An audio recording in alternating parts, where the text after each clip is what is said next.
आज की कक्षा में हम कक्षा 10वीं की कविता तोप, जिसके कवि वीरेंद्र डंगवाल जी हैं, उस पर चर्चा करेंगे। बच्चों, इस वीडियो को मैंने 2 भागों में विभाजित किया है। आज के इस वीडियो में पहले भाग के अंतर्गत हम कविता में कवि परिचय, कविता का सार और भावार्थ तथा भावार्थ संबंधी प्रश्नोत्तर पर चर्चा करेंगे। तो चलिए आरंभ करते हैं तोप कविता। सबसे पहले हम जान लेते हैं कवि के विषय में। तोप कविता के कवि हैं वीरेंद्र डंगवाल जी और आप प्राध्यापक पद पर कार्यरत थे तथा पत्रकारिता से भी निरंतर जुड़े रहे। आपने अपनी कविताओं का आधार ऐसी चीज़ों और जीव जंतुओं को बनाया जिन्हें मनुष्य देखकर भी अनदेखा कर देते हैं। आपकी कविताओं की प्रमुख विशेषता समाज के साधारण जन तथा हाशिए पर रह रहे लोगों के जीवन के दृश्य हैं। बच्चों, हाशिए का अर्थ है जिन्हें हम उपेक्षित नज़रों से देखते हैं या समाज में जिन्हें ठुकरा दिया गया है, समाज ने जिन्हें स्वीकारा नहीं है या समाज की दृष्टि से वो निम्न कोटि के होते हैं, तो उन्हें हाशिए पर रह रहे लोग कहा जाता है। इसी दुनिया में और दुष्चक्र में सृष्टा आपके कविता संग्रह हैं। इसी दुनिया में संग्रह के लिए आपको प्रतिष्ठित श्रीकांत वर्मा पुरस्कार और दुष्चक्र में सृष्टा के लिए साहित्य अकादमी पुरस्कार के अतिरिक्त अन्य कई पुरस्कारों से भी सम्मानित किया गया है। आपने अन्य भाषाओं में लिखी गई महत्वपूर्ण कवियों की कविताओं का हिंदी में अनुवाद भी किया है। बच्चों, यह कवि परिचय जानना इसलिए ज़रूरी है क्योंकि इससे हमें यह पता चल जाता है कि हम जो उनकी रचना पढ़ने जा रहे हैं उसका केंद्र बिंदु क्या होगा या क्या हो सकता है। आपके पाठ्यक्रम में कवि परिचय नहीं आएगा लिखने को, लेकिन कवि का नाम, कविता का नाम या पाठ और लेखक का नाम अवश्य आपको पता होना चाहिए, क्योंकि MCQ या वैकल्पिक रूप में जो प्रश्न पूछे जाते हैं, बहुविकल्पीय प्रश्न, उसमें आपसे कवि का नाम पूछा जा सकता है, कविता का नाम पूछा जा सकता है। तो इसीलिए आपको ये पता होना चाहिए और कवि परिचय भी आपको जानकारी कवि के विषय में होनी चाहिए। तो अब हम कविता को पढ़ने से पहले कुछ महत्वपूर्ण बिंदु हैं जिन पर चर्चा कर लेते हैं। तो आइए हम जानते हैं वो महत्वपूर्ण बिंदु क्या हैं। महत्वपूर्ण बिंदु: किसी भी राष्ट्र का इतिहास उसके वर्तमान और भविष्य की नींव होता है। जिस देश का इतिहास जितना गौरवमयी होगा, वैश्विक स्तर पर उसका स्थान उतना ही ऊंचा माना जाएगा। वैश्विक स्तर का अर्थ है विश्व के स्तर पर, पूरे विश्व में उसका स्थान उतना ही ऊंचा माना जाएगा। विश्व विरासत स्थल किसी भी राष्ट्र की सभ्यता और उसकी प्राचीन संस्कृति के महत्वपूर्ण परिचायक माने जाते हैं, यानी परिचय देने वाले, उस राष्ट्र को एक तरह से रिप्रेजेंट करने वाले माने जाते हैं।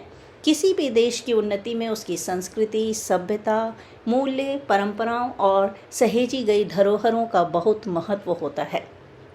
यहाँ पर इस बात की चर्चा इसलिए की जा रही है क्योंकि जो कविता हम पढ़ने जा रहे हैं वह भी हमारे लिए एक ऐतिहासिक धरोहर है। तो धरोहर क्या होती है और ये धरोहर को क्यों संभाला जाता है, क्यों उसका महत्व होता है, ये हम जानते हैं।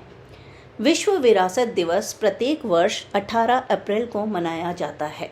संयुक्त राष्ट्र की संस्था यूनेस्को ने विरासत को अनमोल मानते हुए इन्हें सुरक्षित और संभाल कर रखने के उद्देश्य से विश्व विरासत दिवस को मनाने का निर्णय लिया था।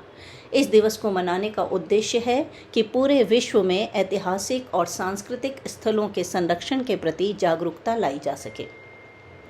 तो बच्चों, यहाँ पर हमने जाना कि किसी भी राष्ट्र का इतिहास उसके वर्तमान और भविष्य को कि कैसे नींव होता है, किस तरह से वह उसका आधार स्तंभ होता है और कैसे ये धरोहर हमारे लिए महत्वपूर्ण होती हैं और विश्व विरासत दिवस कब मनाया जाता है। तो इन सब की जानकारी आपको इसमें मिल गई होगी। अब आगे हम जानते हैं इसी महत्वपूर्ण बिंदु से संबंधित कुछ महत्वपूर्ण बातें जो हमें अपने जीवन में उतारनी चाहिए, हमें अपने जीवन में उनका पालन करना चाहिए। तो चलिए जानते हैं हम। तो बच्चों, सबसे पहले हम जान लेते हैं विश्व की प्रमुख धरोहर के बारे में कि हमारे विश्व में प्रमुख धरोहर कौन कौन सी हैं और किस तरह से हमें उनका रखरखाव करना चाहिए।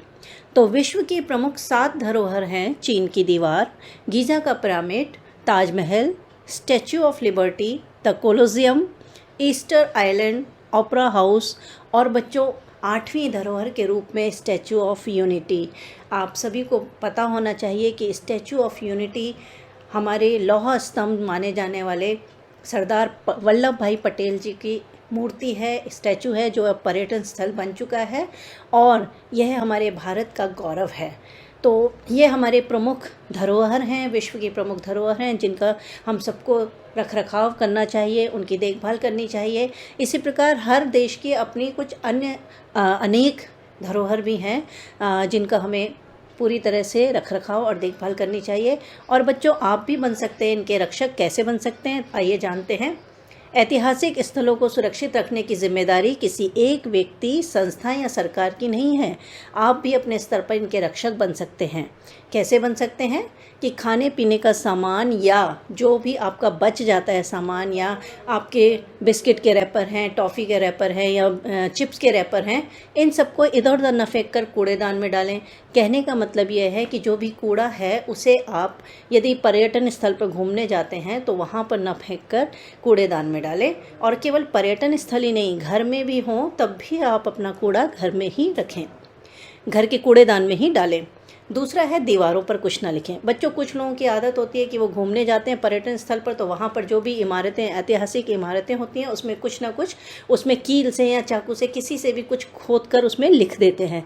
तो इससे वो अपनी ऐतिहासिक इमारतों को नुकसान पहुँचाते हैं। तो कृपया ऐसा ना करें, और अगर कोई ऐसा कर रहा हो तो उसे ऐसा करने से रोकें। फिर है, लावारिस वस्तु के मिलने पर प्रशासन या पुलिस विभाग को सूचित करें। और बच्चों, हाँ, ऐसे स्थल पर अगर आपको कोई लावारिस वस्तु दिखाई देती है, लावारिस मतलब जिसका कोई वारिस ना हो, जो बहुत समय से आपको वहाँ दिख रही है और उसको कोई रखने वाला या उठाने वाला ना दिखे, तो आप तुरंत प्रशासन के व्यक्ति को या फिर पुलिस विभाग को सूचित कर सकते हैं। इतना ही नहीं, पार्किंग स्थल पर भी वाहन को खड़ा करें। और यह भी आप ध्यान रखें कि जहाँ पर कार पार्किंग है वहीं पर अपनी कार पार्क करें, कहीं इधर उधर ना खड़ी करें, क्योंकि इससे आने जाने वाले या अन्य पर्यटकों को परेशानी हो सकती है। घूमने आए पर्यटकों का सम्मान करें। तोप कविता का परिचय हम पढ़ लेते हैं। प्रस्तुत कविता में तोप का वर्णन किया गया है, जो 1857 के प्रथम स्वतंत्रता संग्राम में प्रयोग में लाई गई थी। यह तोप अंग्रेज़ों द्वारा किए गए अत्याचार की प्रतीक है। इस तोप को अब कंपनी बाग में विरासत की भांति संभाल कर रखा गया है। विरासत मतलब बेटा धरोहर के रूप में, यानी एक धरोहर स्मृति के रूप में उसे संभाल कर रखा गया है। और यह तोप अंग्रेज़ों द्वारा हम भारतीयों पर, भारतीय वीरों पर किए गए अत्याचार के प्रतीक है। यह अंग्रेज़ों की देन है हमें, और जो 1857 के प्रथम स्वतंत्रता संग्राम में इस्तेमाल की गई थी। यह तोप आने जाने वालों को यह बताती है कि उसने बड़े बड़े वीरों की धज्जियाँ उड़ा दी थीं। आज तोप की स्थिति यह है कि या तो उस पर छोटे छोटे बच्चे सवार होकर घुड़सवारी का आनंद लेते हैं, या चिड़िया बैठी आपस में गपशप करती हैं। कई बार ऐसा होता है कि गौरैये तोप के अंदर घुस जाती हैं। इससे यह बात प्रमाणित होती है कि तोप चाहे कितनी भी बड़ी क्यों ना हो, एक ना एक दिन उसे शांत होना पड़ता है। इसी प्रकार अत्याचार करने वाली शक्तियों को भी एक दिन पराजय का मुंह देखना पड़ता है। तो बच्चों, इस परिचय से हमें यह पता चलता है कि तोप कविता में जो हमें संदेश दिया गया वो यह दिया गया है कि कोई कितना भी शक्तिशाली क्यों ना हो, एक ना एक दिन उसका अंत अवश्य होता है। इसलिए हमें अपने ऊपर अहंकार नहीं करना चाहिए, अपनी शक्तियों को दूसरों पर अधिकार या रौब नहीं दिखाना चाहिए, क्योंकि एक न एक दिन हमें भी या उन शक्तियों का भी अंत होता है। तो चलिए अब हम कविता के सार पर बात कर लेते हैं कि कविता का सारांश क्या है। कविता का सार। तोप कविता हमें याद दिलाती है कि कभी ईस्ट इंडिया कंपनी भारत में व्यापार करने के इरादे से आई थी, परंतु धीरे धीरे वह हमारी शासक बन गई। भारत से जाते जाते अंग्रेज अपनी विरासत के तौर पर कंपनी बाग और तोप भारत को दे गए। 1857 की क्रांति को विफल करने के लिए अंग्रेज़ों द्वारा प्रयोग में लाई गई यह तोप आज कंपनी बाग के मुख्य द्वार पर रखी गई है। देश विदेश से बहुत से पर्यटक इसे देखने आते हैं। इसकी बहुत देखभाल की जाती है। इसे 15 अगस्त और 26 जनवरी इन दो अवसरों पर चमकाया जाता है। सुबह शाम जब बहुत से पर्यटक कंपनी बाग में घूमने के लिए आते हैं, तब कंपनी बाग के मुख्य द्वार पर रखी यह तोप जैसे उन्हें अपने बारे में बताते हुए कहती है कि वह अपने ज़माने में बहुत ताकतवर थी और उसने 1857 की क्रांति में बहुत से वीर स्वतंत्रता सेनानियों को मौत के घाट उतार दिया था। अब तो तोप की स्थिति बदल चुकी है। अब छोटे बच्चे इस पर बैठकर घुड़सवारी का आनंद लेते हैं। चिड़िया इस पर बैठकर आपस में गपशप करती हैं। कभी कभी चिड़िया, खासकर गौरैये छोटी चिड़िया को कहते हैं, जिसे अंग्रेजी में स्पैरो भी कहते हैं, खासकर गौरैये तोप के अंदर घुस जाती हैं। छोटी सी चिड़िया का तोप के भीतर घुसकर बाहर निकलना इस बात को भी दर्शाता है कि कोई भी कितना भी शक्तिशाली क्यों ना हो, एक बार निस्तेज होने पर, निस्तेज बच्चों, निस्तेज का अर्थ है शक्तिहीन, एक बार निस्तेज होने पर वह किसी का कुछ नहीं बिगाड़ सकती। अतः मुख्य द्वार पर रखी निस्तेज तो पर्यटकों को यह संदेश देती है कि कोई भी शासक कितना भी शक्तिशाली क्यों ना हो, एक न एक दिन उसका अंत निश्चित होता है। तो बच्चों, ये कविता के सार से आपको कुछ कविता समझ में आ गई होगी। तो चलिए अब हम कविता को समझ लेते हैं, काव्यांश को पढ़ते हैं, कविता को पढ़ते हैं, उसका भावार्थ समझते हैं और उससे संबंधित जो छोटे प्रश्न बनते हैं उनके उत्तर पर चर्चा करते हैं। तो चलिए हम आगे बढ़ते हैं। चलिए हम कविता पढ़ते हैं। कविता की पंक्तियां हैं, कंपनी बाग के मुहाने पर धर रखी गई है यह 1857 की तोप, इसकी होती है बड़ी संभाल, विरासत में मिले कंपनी बाग की तरह साल में चमकाई जाती है 2 बार। बच्चों, ये कविता की पंक्तियां देखकर आपको लग रहा होगा कि ये कैसी कविता है जिसमें न लय है न तुकबंदी है, क्योंकि कविता कहने पर हमारे जो दिमाग में एक छवि बनती है वो लयात्मक कविता की बनती है, तुकबंदी वाले कविता की बनती है। बच्चों, यह कविता लिखने का एक स्टाइल है जिसे नई कविता कहा जाता है। तो नई कविता शैली में लिखी गई ये कविता है और नई कविता में जो तुकबंदी है वो नहीं होती है, लयात्मकता नहीं होती है। वह कविता एक संवादात्मक शैली में लिखी जाती है या वाक्यांश के रूप में कविता लिखी जाती है। तो यह कविता भी नई कविता शैली में लिखी गई है। चलिए हम अब इसके अर्थ को समझ लेते हैं। कंपनी बाग के मुहाने पर, मुहाने का अर्थ होता है मुख्य द्वार या प्रवेश द्वार। धर रखी गई है, धर रखी गई है मतलब संभाल कर रखी गई है यह 1857 की तोप। तो बच्चों, इन पंक्तियों का अर्थ यह है कि यह जो तोप है यह सन 1857 की है, मतलब इसका प्रयोग सन 1857 के स्वाधीनता संग्राम में किया गया था और आज यह तोप कंपनी बाग के मुख्य द्वार पर या प्रवेश द्वार पर संभाल कर रखी गई है, यानी यह आज प्रदर्शनी की वस्तु बनी हुई है। इसकी होती है बड़ी संभाल, विरासत में मिले कंपनी बाग की तरह, और इसकी उसी तरह संभाल की जाती है जिस तरह विरासत में मिला कंपनी बाग को संभाला जाता है या उसकी देखरेख की जाती है। विरासत का अर्थ होता है धरोहर के रूप में प्राप्त वस्तु। तो कंपनी बाग हमें अंग्रेज़ों की देन है। अंग्रेज़ों ने हमारे देश में जगह जगह कंपनी बाग बनवाए और वे कंपनी बाग हमें विरासत में प्राप्त हुए। तो जिस तरह उन कंपनी बाग की देखभाल की जाती है उसी तरह इस तोप की भी देखभाल की जाती है। यह तोप भी हमें अंग्रेज़ों से ही प्राप्त हुई थी। साल में चमकाई जाती है 2 बार और यह तोप साल में 2 बार चमकाई जाती है। अब बच्चों, यहाँ ध्यान देने वाली बात यह है कि वह 2 बार या 2 अवसर कौन से हैं जब इसको चमकाया जाता है। तो वह 2 अवसर जो हैं वो हमारे राष्ट्रीय पर्व हैं। एक है स्वतंत्रता दिवस और दूसरा गणतंत्र दिवस। तो इन 2 अवसरों पर साल में 2 बार तोप को चमकाया जाता है। तो इन पंक्तियों का भावार्थ ये हुआ कि 1857 की क्रांति में अंग्रेज़ों द्वारा प्रयोग में लाई गई तोप आज कंपनी बाग के मुख्य द्वार पर सजावट की वस्तु बनकर रह गई है। अंग्रेज़ों से विरासत में मिले कंपनी बाग की तरह इसकी भी बहुत संभाल होती है और इसे साल में 2 बार यानी 26 जनवरी और 15 अगस्त जो हमारे राष्ट्रीय पर्व हैं उनके अवसरों पर चमकाया जाता है। तो ये आपको पंक्तियां समझ आ गई होंगी। अब हम अपने आगे इन पंक्तियों से संबंधित जो प्रश्न बनते हैं उन पर चर्चा करते हैं। तो बच्चों, काव्यांश संबंधी प्रश्नोत्तर पर हम चर्चा कर लेते हैं। जो अभी हमने काव्यांश पढ़ा उससे संबंधित प्रश्न है। पहला प्रश्न है, इस तोप को कहाँ रखा गया है? तो उसका उत्तर है, इस तोप को कंपनी बाग के मुहाने। बच्चों, अगर मुहाने आपको याद नहीं रहता है तो आप मुख्य द्वार या प्रवेश द्वार भी लिख सकते हैं। तो इस तोप को कंपनी बाग के मुहाने या मुख्य द्वार पर रखा गया है। दूसरा प्रश्न है, यह तोप किस समय की है? इसका उत्तर है, यह तोप सन 1857 की है। और अगर आपको याद रहता है तो आप यह भी लिख सकते हैं कि यह तोप सन 1857 के प्रथम स्वतंत्रता संग्राम की है। तीसरा प्रश्न है, इसकी संभाल किसकी तरह की जाती है? तो इसकी संभाल विरासत में मिले कंपनी बाग की तरह की जाती है। इसका उत्तर है, इसकी संभाल विरासत में मिले कंपनी बाग की तरह की जाती है। और चौथा और अंतिम प्रश्न है इस काव्यांश का, तोप को साल में कितनी बार और कब कब चमकाया जाता है? उत्तर है तोप को साल में 2 बार हमारे राष्ट्रीय पर्व गणतंत्र दिवस और स्वतंत्रता दिवस के अवसर पर चमकाया जाता है। तोप को साल में 2 बार हमारे राष्ट्रीय पर्व गणतंत्र दिवस और स्वतंत्रता दिवस के अवसर पर चमकाया जाता है। तो बच्चों, ये था हमारा प्रथम काव्यांश संबंधी प्रश्नोत्तर। अब हम दूसरे काव्यांश को पढ़ते हैं और फिर उससे संबंधित प्रश्नोत्तर भी देखते हैं। दूसरा काव्यांश है, सुबह शाम कंपनी बाग में आते हैं बहुत से सैलानी, उन्हें बताती है यह तोप कि मैं बड़ी ज़बर, उड़ा दिए थे मैंने अच्छे अच्छे सूरमाओं के धज्जे अपने ज़माने में।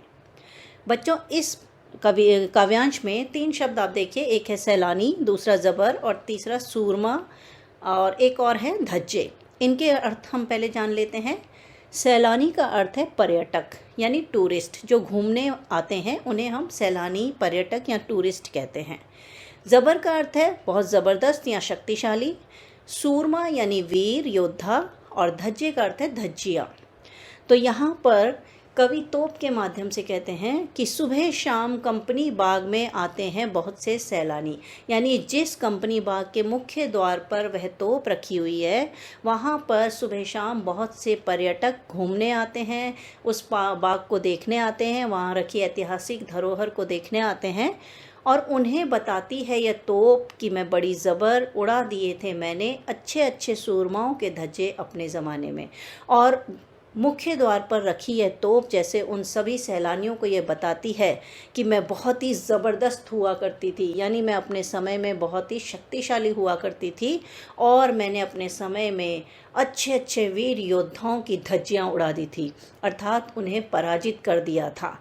तो इस काव्यांश का अर्थ ये हुआ कि सुबह शाम बहुत से पर्यटक कंपनी बाग में घूमने के लिए आते हैं और तब यह तोप जैसे अपनी शौर्य गाथा गाते हुए उन्हें बताती है कि वह अपने ज़माने में बहुत ताकतवर हुआ करती थी। उसने 1857 की क्रांति में अच्छे अच्छे वीरों को मौत के घाट उतार दिया था, अर्थात उस समय तोप ने अपनी ताकत के प्रयोग से 1857 की क्रांति को विफल कर दिया था, यानी नाकाम कर दिया था। तो आपको इसका अर्थ समझ में आ गया होगा। अब हम इस काव्यांश से संबंधित प्रश्नोत्तर पर चर्चा कर लेते हैं। तो बच्चों, काव्यांश संबंधी प्रश्नोत्तर हैं। पहला प्रश्न है, सैलानी कब कंपनी बाग में घूमने आते थे? तो इसका उत्तर है सैलानी सुबह शाम कंपनी बाग में घूमने आते थे। बच्चों, इसी प्रश्न को दूसरी तरह से भी पूछा जा सकता है कि सुबह शाम कंपनी बाग में कौन घूमने आते थे? तो उसका उत्तर भी यही होगा कि सुबह शाम कंपनी बाग में सैलानी घूमने आते थे। जैसे हमने प्रश्न बनाया कि सैलानी कब कंपनी बाग में घूमने आते थे, तो उत्तर है सैलानी सुबह शाम कंपनी बाग में घूमने आते थे। और इसी को अगर दूसरे शब्दों में पूछा जाए तो प्रश्न हो सकता है कि सुबह शाम कंपनी बाग में कौन घूमने आते थे? तो उसका उत्तर होगा सुबह शाम कंपनी बाग में सैलानी घूमने आते थे। तो बच्चों, इस तरह से प्रश्न बनाना आपको भी आना चाहिए, क्योंकि अगर आप प्रश्न बनाना सीख जाएंगे तो आपको उत्तर लिखना बहुत आसान होगा और आपकी क्रिएटिविटी भी बढ़ेगी, आप रचनात्मक होने लगेंगे। दूसरा प्रश्न है, सैलानियों को तोप क्या बताती थी? तो इसका उत्तर है सैलानियों को तोप यह बताती थी कि वह अपने समय में बहुत शक्तिशाली हुआ करती थी और उसने स्वतंत्रता संग्राम में बहुत बड़े बड़े वीर योद्धाओं को पराजित किया था, उनकी धज्जियां उड़ा दी थीं। तो बच्चों, ये हुआ इस काव्यांश से संबंधित प्रश्नोत्तर। अब हम अपने अंतिम काव्यांश की ओर बढ़ते हैं, उसका भावार्थ समझते हैं, शब्दार्थ समझते हैं और उससे संबंधित प्रश्नोत्तर पर चर्चा करते हैं। तो बच्चों, अब हम अपनी कविता के अंतिम काव्यांश को पढ़ लेते हैं और उसके भावार्थ को समझकर फिर उसके प्रश्नोत्तर पर चर्चा कर लेंगे। तो अंतिम काव्यांश इस प्रकार है, अब तो बहरहाल छोटे लड़कों की घुड़सवारी से अगर यह फारिग हो तो उसके ऊपर बैठकर चिड़ियां ही अक्सर करती हैं गपशप। कभी कभी शैतानी में वे इसके भीतर भी घुस जाती हैं, खासकर गौरैयें। वे बताती हैं कि दरअसल कितनी भी बड़ी हो तोप, एक दिन तो होना ही है उसका मुंह बंद। तो बच्चों, यहाँ पर जो बताया गया है, जैसे फारिग शब्द है, ये उर्दू का शब्द है जिसका अर्थ होता है मुक्त होना या फिर खाली होना, या किसी चीज़ से छूट जाना। और गपशप का अर्थ है बातचीत, धीरे धीरे बातचीत करना। तो यहाँ पर कवि कहते हैं कि इस समय जो तोप की स्थिति है उसको बताते हुए कवि कहते हैं कि अब तो बहरहाल, कि अब तो फ़िलहाल क्या है कि छोटे लड़कों की घुड़सवारी से अगर यह फारिग हो, कि जैसे छोटे छोटे बच्चे अपने माता पिता के साथ यहाँ घूमने आते हैं, देखने आते हैं, तो वो इस पर घुड़सवारी करते हैं। जैसा कि आप फोटो में देख रहे हैं, तस्वीर में आपको दिखाई दे रहा है कि 2 बच्चे तोप के ऊपर बैठे हुए हैं। तो छोटे बच्चों के लिए घुड़सवारी जैसा आनंद प्रदान करती है। तो ऐसे में छोटे छोटे बच्चे इसके ऊपर चढ़कर घुड़सवारी यानी घोड़े की सवारी का आनंद लेते हैं। और जब वो थक कर इससे उतर जाते हैं तो यह फारिग हो जाती है। फारिग मतलब मुक्त हो जाती है। और जब ये मुक्त होती है तो उसके ऊपर बैठकर चिड़ियाँ ही अक्सर करती हैं गपशप। तो उसके बाद जो छोटी छोटी चिड़ियाँ हैं वो इसके ऊपर चढ़ जाती हैं और इसके ऊपर बैठकर जैसे वो आपस में गपशप करती हैं, बातचीत करती हैं। और कभी कभी शैतानी में वे इसके भीतर भी घुस जाती हैं, और कभी कभी तो इतनी शैतानी करती हैं कि वो इसके मुंह के अंदर, जैसा कि आपको चित्र में दिखाई दे रहा है कि इसके मुंह के अंदर भी घुस जाती हैं। खासकर गौरैये, खासकर वो छोटी चिड़िया जिसे स्पैरो भी कहा जाता है, वो छोटी सी गौरैया इसके मुंह में घुस जाती हैं। और बच्चों ये जो अंतिम पंक्ति है बहुत ध्यान से सुनिएगा, क्योंकि सारी कविता का सार इन अंतिम पंक्तियों में है कि वे बताती हैं कि दरअसल कितनी भी बड़ी हो तोप, एक दिन तो होना ही है उसका मुंह बंद। और जैसे वो इसकी तोप के मुंह में घुसकर जैसे ये बता रही हैं, ये संदेश दे रही हैं कि तुम चाहे कितनी भी बड़ी क्यों ना हो, कितनी भी शक्तिशाली क्यों ना रही हो, लेकिन एक ना एक दिन तो अब तुम्हारा भी मुंह बंद होना ही था। तो मतलब वो छोटी सी चिड़िया, वो गौरैया उसके मुंह में घुसकर जैसे ये पाठकों को संदेश देती है कि कोई कितना भी शक्तिशाली क्यों ना हो, कोई कितना भी वीर या ताकतवर क्यों ना हो, एक ना एक दिन तो उसका भी मुंह बंद होता है, अर्थात उसकी भी पराजय होती है। तो इसीलिए हमें कभी भी अपनी शक्तियों का अहंकार नहीं करना चाहिए या किसी को भी, सामने वाले को अपने से छोटा नहीं समझना चाहिए। तो ये इस कविता का भावार्थ, इस पंक्तियों का भावार्थ था। हम एक बार फिर से इसका भावार्थ समझ लेते हैं कि यहाँ पर कवि कहते हैं कि अब तोप की स्थिति बहुत बदल चुकी है, अब वह इतनी ताकतवर नहीं रही। अब छोटे बच्चे इस पर बैठकर घुड़सवारी का आनंद लेते हैं, और जब बच्चे इस पर नहीं खेल रहे होते तब चिड़ियाँ इस पर बैठकर आपस में बातचीत करने लग जाती हैं। और कभी कभी तो शरारती चिड़ियाँ, खासकर गौरैये, तोप के अंदर घुस जाती हैं। छोटी सी चिड़िया का तोप के भीतर घुसकर बाहर निकलना इस बात को भी दर्शाता है कि कोई भी शक्ति कितनी भी शक्तिशाली क्यों ना हो, एक बार निस्तेज होने पर वह किसी का कुछ नहीं बिगाड़ सकती। यानी एक बार अगर वो शक्तिहीन हो गई, उसकी शक्तियाँ खत्म हो गई, तो फिर वह किसी का कुछ नहीं बिगाड़ सकती। अतः वह छोटी सी चिड़िया भी जैसे हमें बताना चाहती है कि कोई भी शासक यानी राज करने वाला या अत्याचार करने वाला कितना भी शक्तिशाली क्यों ना हो, एक न एक दिन उसका भी अंत निश्चित होता है। तो बच्चों ये थी हमारी तोप कविता। अब इस काव्यांश से संबंधित प्रश्नोत्तर पर भी हम चर्चा कर लेते हैं। तो चलिए हम जानते हैं इस काव्यांश से संबंधित किन क्या क्या प्रश्न बने हैं। तो बच्चों अंतिम काव्यांश संबंधी प्रश्नोत्तर कुछ इस प्रकार है। पहला प्रश्न है, तोप पर कौन बैठकर घुड़सवारी करते हैं? तो जैसा कि आपको तस्वीर में दिखाई दे रहा है, इसका उत्तर होगा तोप पर छोटे छोटे लड़के बैठकर घुड़सवारी करते हैं। दूसरा प्रश्न है, लड़कों के अलावा इसके ऊपर बैठकर कौन गपशप करता है? तो इसका उत्तर है, लड़कों के अलावा चिड़ियाँ इसके ऊपर बैठकर गपशप करती हैं। और तीसरा प्रश्न है हमारा, कभी कभी शैतानी में कौन इसके मुंह में घुस जाती हैं? तो इसका उत्तर है, कभी कभी शैतानी में छोटी सी गौरैया इसके मुंह में घुस जाती है। और अंतिम प्रश्न है, गौरैया इसके मुंह में घुसकर क्या संदेश देती है? इसका उत्तर है, गौरैया इसके मुंह में घुसकर यह संदेश देती है कि कोई चाहे कितना भी शक्तिशाली क्यों ना हो, एक न एक दिन उसका अंत अवश्य होता है। तो बच्चों ये थे हमारी कविता और उसका भावार्थ, उसके काव्यांश के अर्थ और साथ ही काव्यांश संबंधी प्रश्नोत्तर। तो ये हमारे आज की वीडियो का पार्ट 1 है। इसका नेक्स्ट पार्ट मैं जल्द ही लेकर आऊँगी। और बच्चों अगर आपको ये वीडियो मेरा अच्छा लगा और आपके लिए लाभकारी है तो मेरे इस वीडियो को लाइक शेयर कीजिए और ज़्यादा से ज़्यादा कमेंट कीजिए। और आप इसमें और क्या देखना चाहते हैं, क्या सुनना चाहते हैं, किस तरह की आपकी समस्याएं हैं, तो उनको भी कमेंट के माध्यम से आप मुझ तक भेजिए। और अगर आपने मेरे चैनल को सब्सक्राइब नहीं किया है तो जल्द से जल्द इसे सब्सक्राइब कर दीजिए और बेल आइकन भी दबा दीजिए, ताकि जब भी मेरा कोई नया वीडियो आए तो उसकी नोटिफिकेशन सबसे पहले आपको मिल सके और आप मेरे वीडियो को देखकर उसका लाभ प्राप्त कर सकें। तो बच्चों, आज के लिए इतना ही। फिर मिलते हैं हम अपने एक नए वीडियो के साथ। तब तक के लिए स्वस्थ रहिए, प्रसन्न रहिए और अपनी परीक्षा की तैयारी करते रहिए, क्योंकि मन के हारे हार है, मन के जीते जीत।